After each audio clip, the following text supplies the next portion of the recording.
ब्रह्म ब्रह्म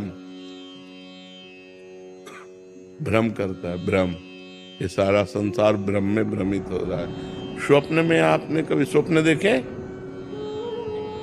स्वप्न देखे, आत्मा करती नहीं है। करने वाला जो शरीर था वो सो रहा होता है, तो स्वप्न के कर्म कौन करता है? स्वप्न में कर्म होते हैं ना, आना जाना, खाना पीना, लड़ाई झगड़ा, हंसना खेलना, रोना, सब होता है ना। तो आप जब जगते हैं तो आपको क्या महसूस होता है कि स्वप्न क्या था?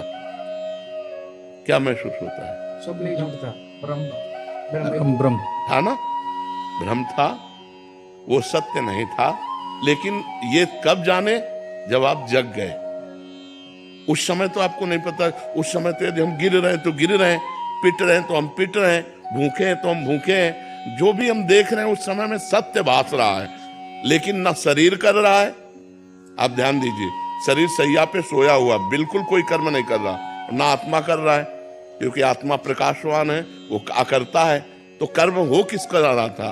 मन से केवल कल्पना, केवल भ्रम, केवल मिथ्या। मिथ्या।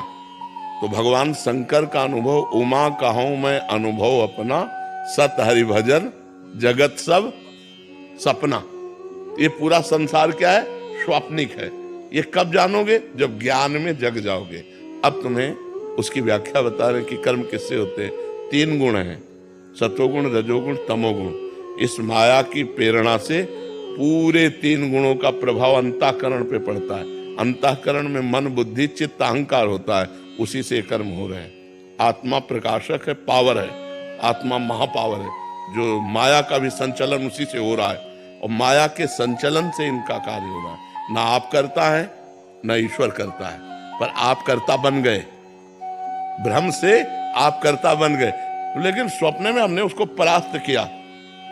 आप स्वीकार करते हैं तो चूंकि वो स्वप्न था इसलिए बच गए, और जागृत में स्वीकार करेंगे तो आपको भोगना पड़ेगा।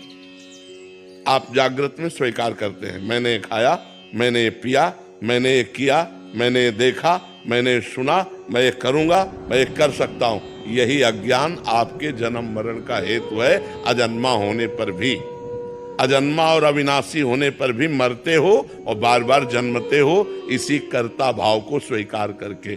आप स्वयं कर्ता भाव को भ्रम से स्वीकार किए हैं, इसीलिए आपको भ्रम से बार बार जन्म और मरण का भोग भोगना पड़ता है, जबकि नहीं है, आप में बिल्कुल नहीं है। आप समझ पा